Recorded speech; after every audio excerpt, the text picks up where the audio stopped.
आज कनोट, विशौड़ा, पुनियाड़ी व नोटी के क्षेत्रीय जनता व्यापार संघ कर्णप्रयाग द्वारा अतिक्रमण हटाने के खिलाफ लोक निर्माण विभाग, शासन प्रशासन व सरकार के विरुद्ध धरना प्रदर्शन रैली निकालकर एसडीएम कर्णप्रयाग के जरिए मुख्यमंत्री उत्तराखंड को ज्ञापन सौंपा गया, जिसमें कि युवा व कार्यकुशल ग्राम प्रधान पुन्ना गांव रेवत सिंह नेगी की अगुवाई में एक विशाल रैली निकाली गई। अतिक्रमण हटाने के खिलाफ गलत मानकों के अनुरूप भवनों की चिन्हित करने का आरोप शासन पर लगाया गया। प्रधान रेवत सिंह नेगी ने बताया कि कनोट से विशोना तक 20 मीटर तक चिन्हित किया गया, जबकि कर्णप्रयाग से पुनियाड़ी तक 9 मीटर तक लोक निर्माण विभाग द्वारा भवनों को चिन्हित किया गया, जो गरीब जनता के साथ घोर अन्याय। समाजसेवी अरुण मैठानी ने बताया, उनकी लड़ाई गलत मानकों को लेकर है, सरकार लोगों को बेघर कर रही। दूसरी ओर सुभाष सिंह ने अवगत कराया, केवल न्यायालय की आड़ में गरीब जनता के साथ ही खिलवाड़ किया जा रहा। कांग्रेस के पदाधिकारी मुकेश नेगी, हरिकृष्ण भट्ट और व्यापारी बंधुओं ने इस पूरे मामले का विरोध करते हुए सरकार से इंसाफ देने की बात कही है। मेरा नाम अरुण मैठानी है और मैं नोटी का रहने वाला हूँ। जी सर, आप बताएं सर, आज जो आपका यहाँ पे विरोध प्रदर्शन किया जा रहा है कि अभी जो अतिक्रमण की यहाँ पे बात उठी है, तो आपका क्या कहना है सर? देखिए, अतिक्रमण का विषय नहीं है, विषय अवैध रूप से मापन का है। सार्वजनिक निर्माण विभाग जो पहले था, जब हमारी सड़क कटी थी नोटी से और कर्णप्रयाग से और नोटी किरसाल मोटर मार्ग, ये जब कटी थी 1978 में, तब ये सार्वजनिक निर्माण विभाग था। आज ये लोक निर्माण विभाग हो गया है। और सबसे बड़ी बात कि हमारी जो पूरी सड़क है, इस सड़क पर कहीं भी किसी ने किसी प्रकार का कोई अतिक्रमण नहीं किया है।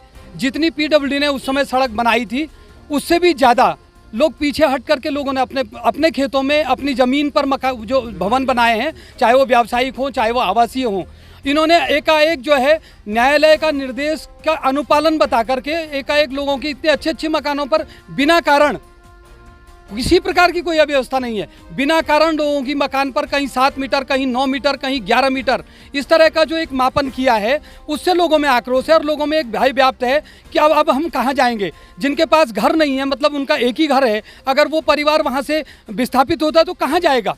और पीडब्ल्यूडी, जिसे आप लोक निर्माण विभाग कह रहे हैं, इसने जिस तरह से एकाएक आकर के केवल और केवल न्यायालय के अनुपालन में किया है, हम सब इसके विरोध में हैं। और ये विरोध विकास का विरोध नहीं है, लेकिन जिस तरह से ये काम हो रहा है, ये अनैतिक है। हम इसके विरोध में हैं। इसके विरोध में चाहे हमें प्राण भी देने पड़ेंगे, हम तैयार रहेंगे, क्योंकि हमारा घर नहीं रहेगा तो फिर हम क्या करेंगे यहाँ। और पहाड़ में आपको बता दूं कि अगर माना ठीक है, जिसने नहीं बनाया है सड़क से, ये कह रहे हैं 9 मीटर, अगर 9 मीटर पर मेरा खेत है, मैं नहीं बनाता हूँ तो पीछे नहीं बनेगा, और पीछे नहीं बनेगा तो विकास कैसे होगा।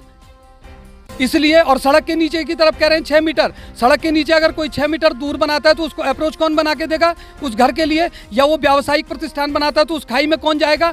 इसीलिए लोगों ने सड़क को छोड़ करके जो बनाए हैं, जहां सड़क का मापन किया जाए, मध्य से ना करके सड़क की चौड़ाई नापी जाए। अगर इनको 9 मीटर चौड़ी सड़क चाहिए तो जहां पर 9 मीटर चौड़ी सड़क नहीं है, उसको 9 मीटर चौड़ा करने के लिए अगर दोनों तरफ थोड़ा थोड़ा छिलना पड़ता है वो छिला जाए। लेकिन सड़क जहां 9 मीटर है, उसके बावजूद भी लोगों के आवासीय भवन पर इतना लंबा वो लगाना, 9 मीटर का चौड़ीकरण का नाम पर लगाना, अतिक्रमण के नाम पर लगाना। हम अपनी पुश्तैनी भूमि में हैं, हमारे आज से नहीं 7 पीढ़ी से हम लोग उस जमीन पर हैं। पहले हम उस जमीन पर खेती करते थे, बल्कि सड़क तो हमारे घर के बाद, हमारा घर पहले से और सड़क बाद में है।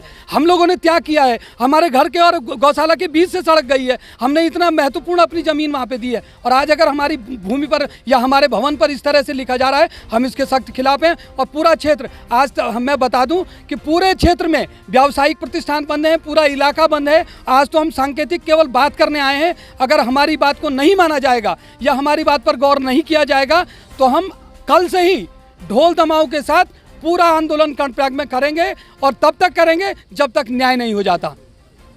मैं सुभाष सिंह कर्णप्रयाग क्षेत्र, इस नोटी क्षेत्र का निवासी हूँ। और सर, तो आज जिस तरह से यहाँ पे आप लोगों का ये जो प्रदर्शन चल रहा है सर, तो आपको क्या लगता है सर? मैं, हमारी पीड़ा को सूचना इंडिया ने जाना, मैं इसके लिए आपका धन्यवाद करता हूँ। और ये जो पीड़ा है, ये हर चेहरे पे झलक रही है, क्योंकि जो कोरोना काल 2 साल पहले गुजरा था, उससे लोगों के घाव अभी ठीक नहीं हुए हैं। और लोगों ने अपनी संपूर्ण जीवन की जमा पूंजी से जो भवन तैयार किए हैं, आज सरकार हाईकोर्ट का मुखौटा लगा के हमको ठगने का काम कर रही है। और ये ठगने का काम आम जनमानस को है। और दुर्भाग्य इससे बड़ा हमारा कुछ नहीं है कि जो आज हमारे चुने हुए जनप्रतिनिधि हैं, वो आम जनता के साथ खड़े नहीं हैं। इस पीड़ा में हमें छोड़ के, और ये तमाम तरह के बेरोजगार लोग हमारे बीच में हैं। किसी की चाय की दुकान है, किसी की रेडीमेड की दुकान है, और सारे बैंक लोनों पे आश्रित हैं। एक तरफ सरकार पलायन का ढिंडोरा पिटाती है और लोन का ढिंडोरा पिटाती है। ये सारे हमारे बेरोजगार भाई, सारे लोगों ने भवनों का ऋण लेके, व्यवसायिक ऋण लेके आज अपनी आजीविका स्टार्ट की है। और आज सरकार ऐसी मार मार रही है कि हर आदमी दुखी है, रोने को तैयार है। हमारे क्षेत्र में ऐसे ऐसे लोग हैं जो आज बीमार पड़े हुए हैं। परसों से, जब से ये अतिक्रमण का डंडा लगा है, लोग बीमार पड़े हुए हैं। और कई लोग, हमारे यहाँ कल ही एक बुजुर्ग आदमी की मृत्यु हुई है, क्योंकि उनका पोता भी व्यवसायी है और उसका इतना बड़ा आघात उनको पहुंचा कि आज उनकी अंत्येष्टि भी है। और हम सरकार को चेताना चाहते हैं कि आप हमारे माई बाप हैं, और अगर आप हमारी पहल नहीं करेंगे हाईकोर्ट में, तो कौन करेगा। आप कहते हैं कि हाईकोर्ट का मामला ठीक है, अंकिता भंडारी का इतना बड़ा केस होता है, आप क्यों पहल नहीं करते हैं कि हाँ हाईकोर्ट का मामला है, इसको करो। तब तो आप चुप रहते हैं। और आज जब हमारी बारी आती है, हम बेरोजगारों की बात, आम आदमी की बारी है, गरीबों की बारी आती है, मजलूमों की बारी आती है, तो आप केवल हाईकोर्ट का मुखौटा बना के अपने को बसते हैं। ये बड़ा दुर्भाग्य है। सिंह नेगी, ग्राम प्रधान कुनगांव। आज यहाँ पे जो हमारा ये धरना प्रदर्शन है वो सरकार और उच्च न्यायालय के खिलाफ है कि जिन्होंने बिना मानकों के ही वहाँ पे रेड चिन्ह लगा दिए। विभाग के द्वारा, पीडब्ल्यूडी के द्वारा कहीं पे हमारे गणब्याग से खाल रोड तक कहीं पे 9 मीटर नापा गया है, कहीं पे 12 मीटर नापा गया है और कहीं पे 20-20 मीटर नापा गया है। ये तो सरासर एक गरीब परिवार के लिए, एक उनके लिए, सभी के लिए ये न्याय के खिलाफ है। और मैं सरकार से अनुरोध करता हूँ कि ये तानाशाही नहीं चलेगा। इससे जो गरीब जनता है, जो भूमि स्वामी है, वो बेघर हो जाएंगे और कल को उनके मकाने टूट जाते हैं, उनके बेघर हो जाते, तो उनके रक्षा कौन करेगा, वो कहाँ जाएंगे। और अभी तो हमारे सांकेतिक धरना प्रदर्शन है। अगर हमारा ये जो सांकेतिक प्रदर्शन के द्वारा हमारा अगर इसमें जो अगर कुछ हम आज उप जिलाधिकारी से मिलना आए हैं, साहब से मिलना है, अगर हमें यहाँ पे कोई रिस्पॉन्स नहीं मिलता है तो इसके बाद हमारे आंदोलन उग्र किया जाएगा। धन्यवाद।